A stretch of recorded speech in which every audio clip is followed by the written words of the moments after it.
In this episode of the TFA show, we have 10 must-draft running backs for you to take in 2021 fantasy football leagues.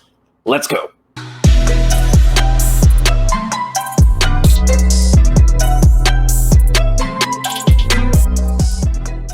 What is up, TFA fam? Thank you for joining us for another show. Make sure you hit that subscribe button if it is your first time here. Welcome in. We appreciate all of you. Hit us with a like as well. Drop a comment. Let us know what you think of our list. We are going to hit on 10 must-draft running backs for your upcoming draft. Drafts are right around the corner. It's almost here. It is almost time. We have training camp coming up soon, and then it's just going to be a flood of content. You guys are going to start scheduling out your draft, so we're definitely going to be here to help you. Let's dive right into this. Kev, who is one of the guys? Give me your first one. Who do you like? Who's someone that you want to draft no matter what? Yeah, I think it starts. The list starts for me at Cam Akers. So for me, when you have Cam Akers, my list is going to be a lot of guys that are going really similar to each other, because I think once you get into the second round, I want one of these running backs, right? If you're not going like anchor RB and you didn't draft a guy like, Christian McCaffrey or Saquon or somebody like that 103, 102, 101, and you're picking a little bit later, I think really one of the most optimal strategies that I've seen that I really like if you do pick at that back half of the draft, you pick at that 110, 111, 112, I like really taking two of these four running backs that I'm going to talk about with your first and second round picks there. So I'm going to start off with Cam Akers. I've already done a video on him, and I absolutely love Cam Akers for 2021. If you look at him last year, he was hurt for the first part of the season, played in 11 games last year, but I have him as RB11. He had 9.3 fantasy points per game, 48% opportunity share, 38% of the snap. He ended up with 625 rushing yards, 123 receiving yards, 5 goal line carries, 3 touchdowns. But he really exploded in the second half of the season and into the playoffs. Once he finally got healthy, he did have a high ankle sprain that he had that forced him to miss week 16 as well. But Cam Akers is prime, absolutely prime to break out in 2021. The additions of Matt Stafford is going to really elevate this offense. The offensive line, if it can stay healthy, I think that is going to be big things. Malcolm Brown is now gone. So really it's Cam Akers and Darrell Henderson there. And there's no reason to believe that Cam Akers isn't going to handle a heavy amount of work out of this backfield. Give me all the Cam Akers. I want as much Cam Akers as I possibly can. I think he has top 5 upside. And that's going to be kind of the theme for these first couple of guys that I have. I think they all have top 5 upside. Yeah, and TFA has been about that Cam Akers life since last year when he was a rookie, and that's certainly not going to change this year with that the outlook looking better for him. You started off with someone you've already done a profile on. I will do the same and follow up with Austin Ekeler, and this is not going to be surprising to anyone who's been following our content over the past couple of weeks.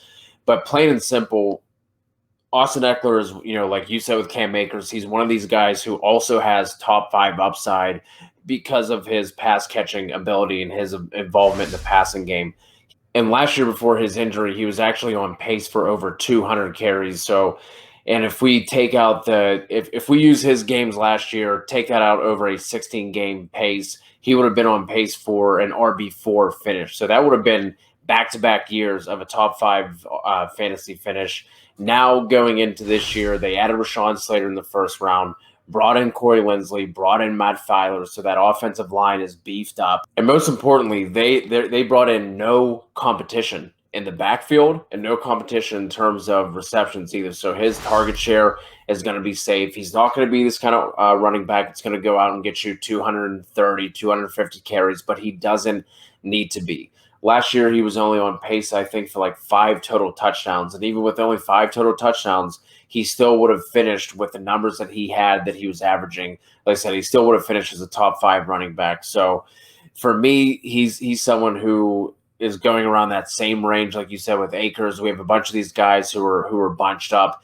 But especially if you were in full PPR leagues and you were sitting in the back half of the draft, like you were saying, Kev, that 110, 11, 12 spot, these are 2 running backs who I love to double up on. And that's going to kind of be the thing here. And the issue with the running backs that we have is you're going to have to make some tough decisions because these guys are all bunched together at that spot. So if you're going to go RB, you're going to have to leave some of these guys behind. But Austin Ekeler is somebody who I love for 2021.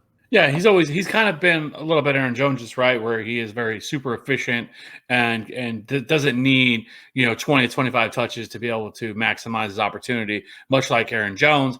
But so that leads me to my next guy, and let's talk about Antonio Gibson. Again, another guy that we've done a video on.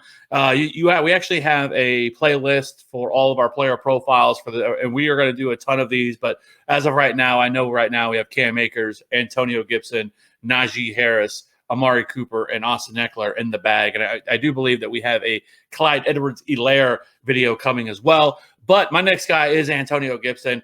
I absolutely love Antonio Gibson this year. I have him ranked higher than anybody among TFA. I have him ranked as my 9th overall running back. TFA has him right now around 14th.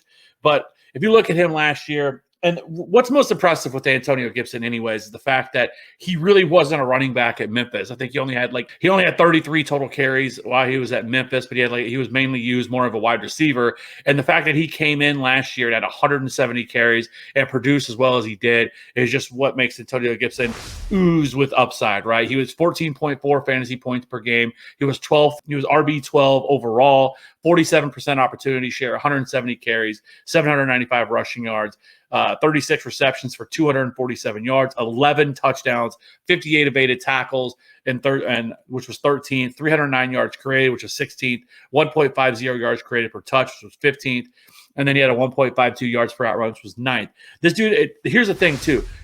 Antonio Gibson is a dynamic pass catcher. I know a lot of people this year is J.D. McKissic. Oh, well, J.D. McKissic's there. J.D. McKissic had 110 targets last year. Well, listen, it ain't going to happen again. The main reason why, if you look at Antonio Gibson, why he was not on the football field last year on third downs was because he never had to pass block. He never had to do any of those things while he was at college. So you have this player who's coming in who's very raw. You're not going to ask him to do that, especially when you have guys like Alex Smith back there who is coming off one of the worst injuries we've ever seen. You're not going to trust that with Antonio Gibson. But here's the thing. Antonio Gibson is 6 foot, 220 plus pounds. All right. Who do you think they're going to trust, him or 5'9", 180 pound J.D. McKissic? Like, listen, Antonio Gibson is going to probably there is no doubt in my mind that he is going to get 60+% of the opportunities, if not more, of this backfield. I think even for the fact that he was not used at third down at all last year, I think he only had 20 snaps on third down. He still had 44 targets. This dude could absolutely smash this year, 70 to 80 targets. I think this is a major breakout year for Antonio Gibson. I want all of the Antonio Gibson that I possibly could get. They upgraded the quarterback position with Ryan Fitzpatrick as well. So this offense, I think, is primed to take off this year. I will find a way to eat a literal fart if J.D. McKissic approaches 100 targets again. It's not going to happen, and that's why I feel confident saying that I will eat a fart if it does happen. Like that is one of the most ridiculous things I've ever heard. You're not going to do that. We won't dive too far into it because we want to keep these a little short and sweet. But that if you're using J.D. McKissic as a reason to not draft Antonio Gibson, just say you don't like Antonio Gibson. Like it's fine. You don't have to like him. But at least admit it. Don't talk about J.D. McKissic as a reason for fading him. No, the only thing I was going to say really quickly is the only other thing I'll say really quickly with him is the other reason is the toe injury that he had last year. People are hesitant to take him is because of that. Now, he went through OTAs and all accounts that he looked great. He said he was fine. He was cutting. They said he looked at all the beat reporters said he looked absolutely fantastic. Listen, with running backs, every running back has a high chance of getting hurt, right? It is why that zero RB exists, is to avoid that chaos of the running back position with all the guys that get hurt every single year. Do not go into a draft ever with the thought process, well, this guy might get hurt. Like, literally, they're playing football, all right? It's a gladiator sport. Every one of them can get hurt. Any running back, look, Chris McCaffrey last year only played in 3 games. Saquon only played in a game. Like, Dalvin Cook gets hurt every year. Like, all these running backs are going to get hurt, all right? Do not go into a draft with that in your head of, I'm not going to take this guy because he could get hurt.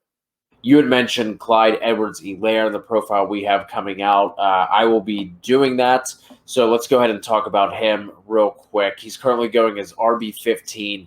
Right at the end of the second, he has an ADP of 23.0. And basically everything I said about Austin Ekeler can be applied here to CEH as well, except he's on a better offense. They beefed up the offensive line even more, so you have to love that. They went from having like one of the shakier offensive lines in the league last year to right now on paper, it looks like one of the best units. And now because of all the names they added, they actually have depth too. And we saw what the lack of depth of the offensive line did to them last year with Mahomes getting hurt and then running into that buzzsaw of the Tampa Bay defense.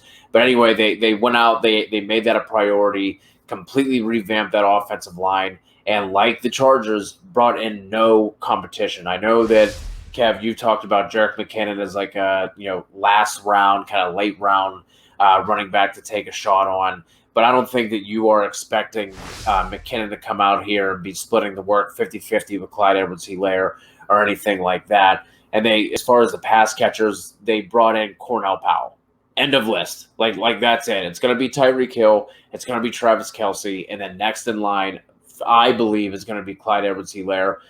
He didn't live up to expectations last year, which was absolutely bonkers to begin with. Now he's falling in drafts because of that. And I think this will be the year in 2021 that he has the year that we thought that a lot of people were expecting him to have last year. It seemed like the Chiefs almost went out of their way, Andy Reid, that is, to comp him to Brian Westbrook. And that's something that he did with Westbrook a lot, was target the hell out of him. So I expect the same thing to happen here with Clyde Edwards-Helaire. And again, the same kind of theme is falling here. He also has top 5 upside if everything goes well. And I think the positive for him too is that he just doesn't have the same ADP as he had last year. Last year, I mean, he got up to 105, 106, right? And so, I mean, so crazy. Yeah, it's just not something you're going to have to worry about with Clyde Edwards-Helaire this year. I mean, he's going after most of these guys that we're talking about, and you're right, he's still on the dynamic offense of the Chiefs, and I mean, he wasn't bad. Like, people keep talking, like I hear this narrative a lot with him that he was bad. He wasn't bad at all. He just didn't live up to the hype that everybody made for him. He wasn't he wasn't an RB1. Fine. But as for what he was last year, I mean, he over 1,100 total yards, 5 touchdowns. Like, that's a great season. And he did that in 13 games, might I add. Correct. Right? It wasn't like he played an entire year and he only had 800 rushing yards. Like, he would have had over 1,000 rushing yards had he played a full 16. Right? He probably would have had 500 receiving yards, somewhere right around there, had he done that, right? And so I think it's a little ridiculous to sit here and say, I mean, this is somebody who could have had 1,500 yards last year and probably 6 or 7 touchdowns. Like, there's nothing to be afraid of with Clyde Edwards-Helaire. Yes, he burned you last year, but he burned you because we were dumb enough and people were dumb enough to take him at 105. Like, that's the problem. He got overhyped. It has nothing to do with how he did last year. So it's just ridiculous. I'm actually going to talk about somebody who is in a similar situation this year that's a rookie, and that is Najee Harris. I just did a video on him. Listen, and if you're wanting to get more in-depth information and stuff like this, that we go a little bit more in-depth instead of spending a couple of minutes on it, go check this out because, like I said, I just did Najee Harris, and there's a lot to get into with him, but I'm going to give you the summary version of Najee Harris this year. But so with Najee Harris, look, he is a big physical running back, 6'2", 230 pounds. He had over 3,800 rushing yards, 46 touchdowns, 80 receptions, 781 receiving yards, 11 receiving touchdowns in his career at Alabama. He enters one of the best situations he possibly could have landed in Pittsburgh because he is going to absolutely be the guy there in Pittsburgh. And over Mike Tomlin's career as head coach, that is what he wants. He wants that workhorse back. You look at Le'Veon Bell, he averaged over 26 touches per game. D'Angelo Williams averaged 23 touches per game. James Conner averaged 21 touches per game. Hell, I mean, even a guy like Jalen Samuels averaged 18 touches per game from 2014 to 2018. So this is exactly what they want out of a running back. And I know the biggest concern with him really is their offensive line. And listen, their offensive line was straight garbage last year, at least against the run. It was actually really good against the pass. They were number 1 adjusted sack rate. They were also number 4 in terms of PFF's passing grade for their offensive line last year. But they were terrible against the run. Now this year they have a completely revamped offensive line, much like the Chiefs. Now they did not add the pieces that the Chiefs added because basically what they added was Trey Turner, who they signed, who was a free agent from the Chargers, who was graded as the worst run blocking offensive guard last year. But That was a strong suit for him when he was in Carolina, so I think he possibly could bounce back. And then they drafted Kendrick Green and Dan Moore Jr. in the 3rd and 4th round, respectively. They brought back Zach Banner, and then Okafor was a 2018 third-round pick, but he was terrible, so he's going to have to improve. So I think this offensive line is more of an unknown. We don't really know what to expect from this offensive line. It's easy to say that it's going to be absolutely trash, but I think there's a possibility that it could take a step forward if some of these young guys can do that. So I am not going to hang my hat on that. But when it comes to Najee Harris has legitimate 300, 325 touch upside, and that is what makes him so damn intriguing. Is because of that. Yes, there is a lot of shakiness here because the offensive line, Big Ben, if anything happens to him, like there are some issues here, but it's just hard to find a running back at where he is going in drafts if he continues to hold, because an underdog right now, he's going at back into the 2nd round and early 3rd. So if that's where he ends up going in fantasy drafts, it is going to be really hard to find a running back with that kind of touch upside. And I get it, he's a rookie, so especially people that took Clyde Edwards-Helaire probably like, I ain't messing with Najee Harris this year. You didn't get me twice. But it's a completely different situation. Najee Harris is definitely in a spot where he, like I said, he's probably going to see 25 touches per game. He is an excellent pass catcher out of the backfield. He is not like Derrick Henry, where he's a one-trick pony, a guy that's just going to get carries. He's not going to use the pass catcher. So again, I think 275 carries is definitely in the range of outcomes, and I think 60 to 80 targets is in the range of outcomes for him as well. So I just can't pass up on that type of upside. The next guy I'm going to bring up is somebody that we have no questions on, and that is Sir Nick Chubb, who's going at RB10 at 13.8. He's going right after Austin Ekeler in underdog drafts. And plain and simple, I mean, this dude is just an absolute monster. I honestly believe that he is the best pure running back that we have in the NFL right now. His rookie year had almost 1,000 yards, and I was dealing with Hugh Jackson when he was unwilling to play him until the middle of the year when they got rid of Carlos Hyde. His second year had, I think he was just like 6 yards short of 1,500 rushing yards. Last year only played 12 games, almost had 1,100 rushing yards in those games, and I think he had the 3rd highest yards per game average behind Derrick Henry and Dalvin Cook. And with his, I think it was like 88.3 or 88.5, something like that. If you would have taken that out over a 16-game pace, he would have been over 1,400 rushing yards again. Now, obviously, the offensive line, they do have one of the best offensive lines, not just on paper, but in terms of their play and everything as well. Even with Kareem Hunt there, like that's not something I'm worried about. Does it hurt his overall upside? Yes. But if you're taking him, the beginning of the 2nd round, I'm completely fine with that. You compare him with someone who has the higher pass catching upside, like an Ekeler. We expect Akers to take that step forward as far as a pass catcher goes as well. So pair him with someone who has like maybe the higher PPR upside, get him at the beginning of the 2nd, and I think that is going to be a pairing of running backs that you will absolutely be happy with. And then if looking at 2021, the Browns have the 2nd easiest schedule looking at projected win totals from Vegas sports books. And if you look at Sharp Football Stats, they have the 4th easiest run schedule. So it's not like he has to go out there and get a Najee Harris kind of workload. He can split that time with Kareem Hunt and still be an absolute monster. So Nick Chubb is someone who I think is going to blow up in 2021, even more so than he has in the past couple of years. And I think I saw that he was plus 650 to lead the league in rushing.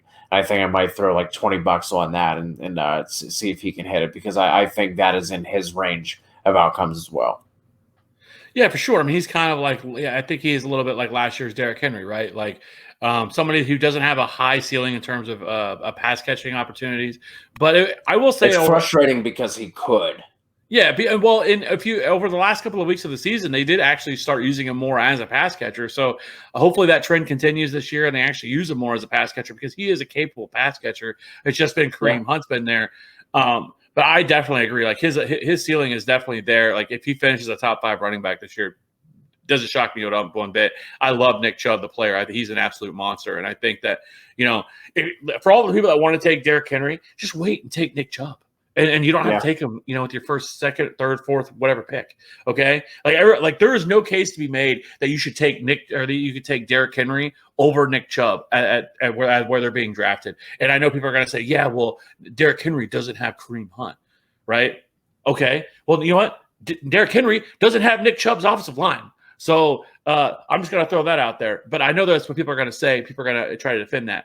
No thank you on Derrick Henry. I will have 0 Derrick Henry, and people who draft Derrick Henry this year are absolute fish in PPR formats. They're idiots. I'm just throwing it out there. He is not going to come back, and he is not going to meet expectations that people have for him this year. It's not going to happen. And you're going to look back like, man, I wish I wouldn't have taken Derrick Henry with my second or third overall pick when all these other much more involved pass catchers.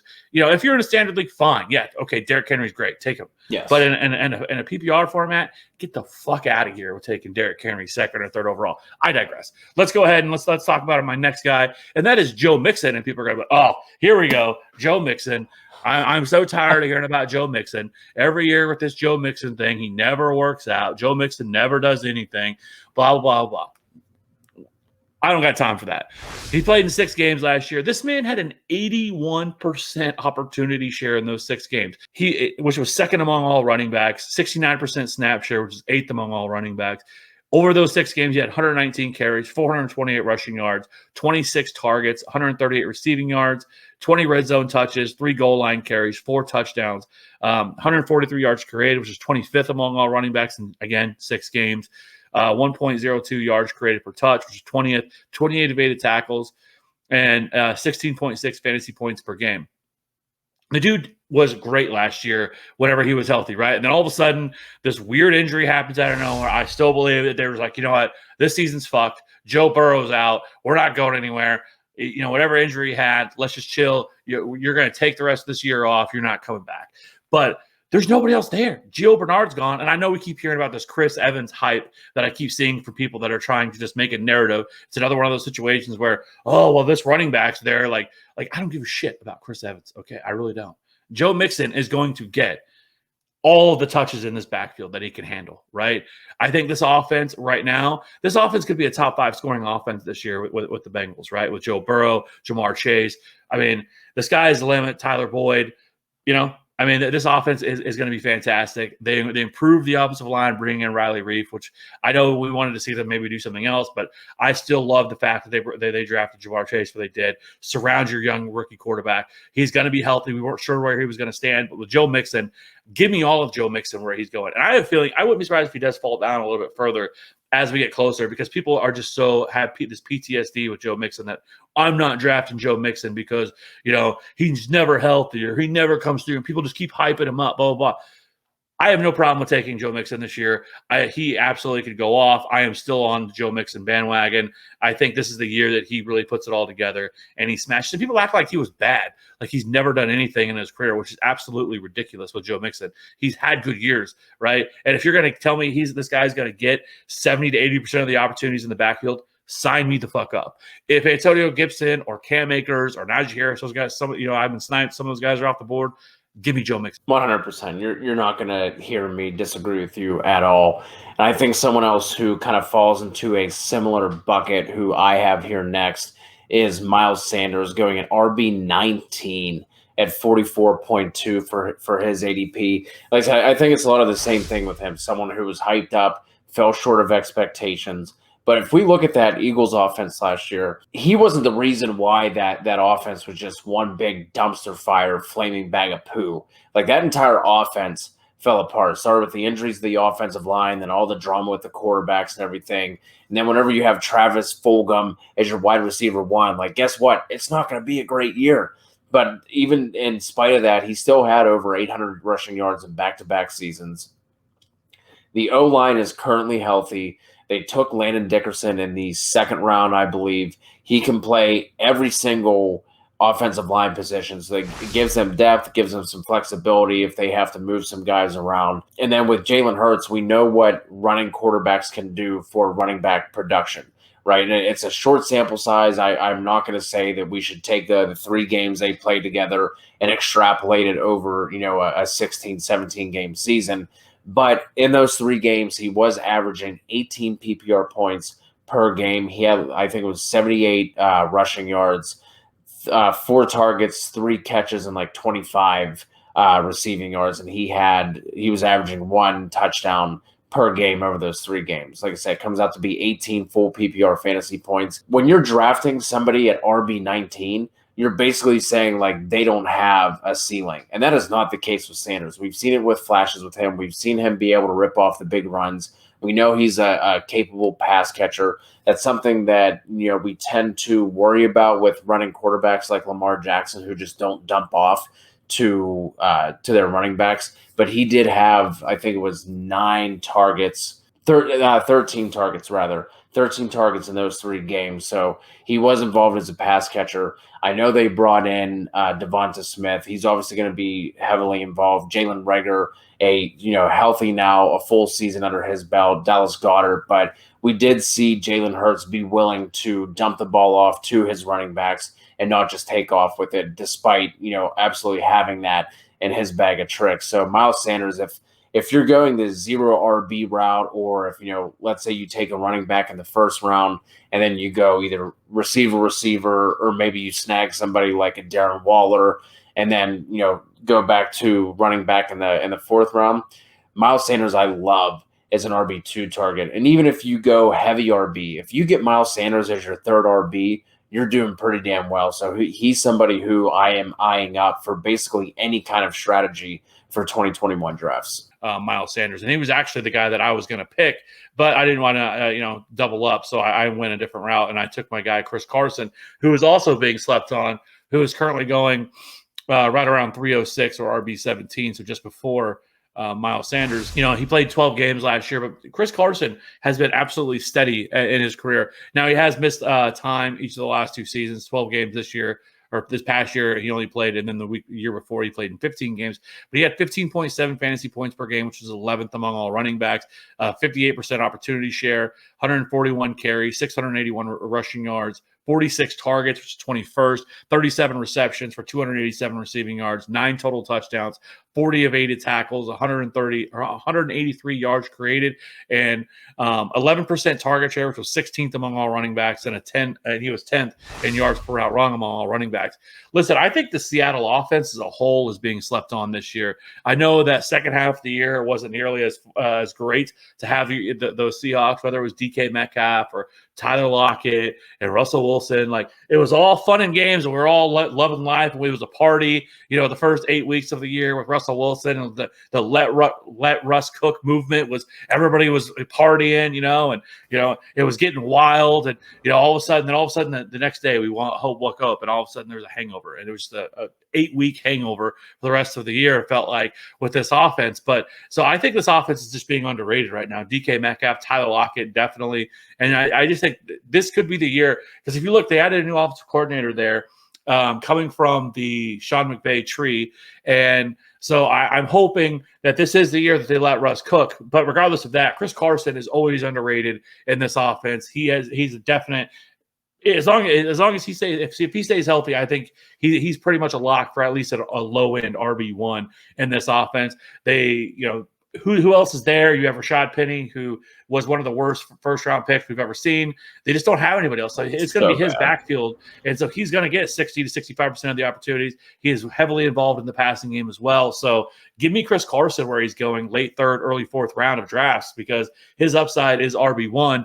And if you took a running back early, say in the first round, and you wanted to take a couple wide receivers or a tight end, however you want your draft shakes out, getting Chris Carson late 3rd, early 4th, if he's sitting there, I'm about that. So I like Chris Carson, and I think his upside is real, and I just think he is being undervalued because of all these other running backs that are kind of going ahead of him. I'm going to go a little bit deeper here, kind of dig a little bit deeper. I'm going to go with one of my guys. Again, if you've been following along with our content for me since the offseason, since February, you're not going to be surprised by this at all. But Michael Carter, just going to end it with this. He's somebody, especially if you're going the 0 RB or anchor RB route, he's someone who makes a lot of sense at the end of the 8th round. Rookie for the Jets that they took in the 4th. If they would have had a 3rd, there was a video circulating around on Twitter, thanks to D-Bro, shout out Derek Brown, And it was Robert Saleh talking about if they would have had a third-round pick, which they didn't because they used that to trade up to get Elijah Vera-Tucker in the first round after they took Zach Wilson. But if they would have had a third-round pick, that he would have been on a short list in terms of guys they would have considered in the third. Fell to them in the fourth. They were happy to take him there. But if you look around at what that situation is, you have Tevin Coleman. He hasn't been relevant since 2018. I think they brought him in because he's familiar with the offense. If all the rookies, just weren't getting it, or the guys who are currently on the roster, like Ty Johnson, they weren't getting the scheme and how they run that offense, Tevin Coleman could have filled in until one of those other guys popped off. I think Ty Johnson, Michael Carter isn't somebody who's going to get 250 carries, 250 touches, but he doesn't necessarily need to, and that's already baked into his price. Like I said, he's going right at the end of the 8th round, and he's just somebody who I think is going to be leading that backfield in touches. Does that mean that he has, like I said, 80% of the opportunity? No, it doesn't, but he's someone who has a very solid skill set. He doesn't have the long speed. That's I think where somewhere like somebody like Ty Johnson could come in and offer a little bit more juice and a little bit more pop. But Robert Saleh was already hyping him up and talking about how he has good vision, burst, his elusiveness, his ability to make guys miss, and that's everything he did at UNC. It's kind of crazy to me that people are, they'll talk about Javonte and Michael Carter as if like Javonte Williams was head and shoulders above Michael Carter. The only thing that Williams absolutely crushed Carter in was the touchdowns. Javonte Williams had 22 touchdowns to Michael Carter's 11, but Javonte had 182 touches. Michael Carter had 181. Javonte Williams, 1,445 scrimmage yards. Michael Carter had 1,512. So they were right there neck and neck in terms of production outside of the touchdowns.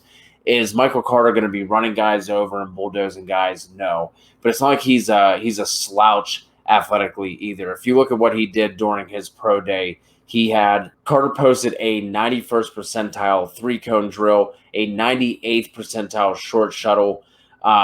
In 2020, Carter also led the nation in runs of 15-plus yards, was 5th in missed tackles forced, and 6th in yards after contact. So not going to be a guy who's going to go out there and just absolutely dominate touches and lead the backfield or anything like that, but I would not be surprised at all if he was handling 60% of the workload by the time everything is all said and done.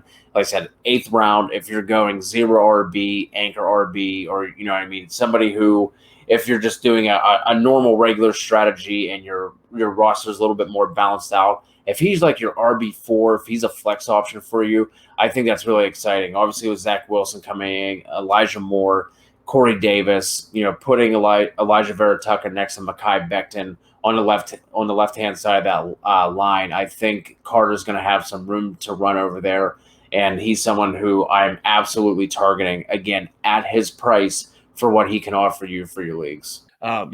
I have no problem with Michael Carter either. It'll be interesting where the ADP shakes out. But, I think this is kind of a good building block foundation of kind of these are the guys that I think that nothing's going to change barring an injury that I'm going to change my mind on these guys. Like I'm locked in. These are my guys that I want to get my hands on for 2021 because they think they have really high ceiling. Yes, we could have talked about Christian McCaffrey and Saquon Barkley. Obviously, those guys. Like we don't have to talk about that. But getting into some of these other guys that are 2nd, 3rd, 4th rounders guys, I think is really going to be the difference between if you hit on one of these guys and Antonio Gibson finishes a top 5 running back, that's going to be the reason that you win your league or one of the big reasons why, or if you missed on somebody else. So I think really nailing down these first 4 or 5 rounds of your draft is super important. So that's why we're kind of going through this now. Yep, absolutely. Make sure you keep it locked in here. Hit that subscribe button. We're going to have all that news, all the updates for you. We do have an exciting training camp resource that we are putting together for you guys. We'll have some more details as the time gets near on that, but we will have some stuff coming out solely dedicated to training camp that we are excited about. So make sure you guys hit us with a like, leave a comment, let us know who you have to leave your drafts with as far as the running back goes, and we'll talk to you all soon.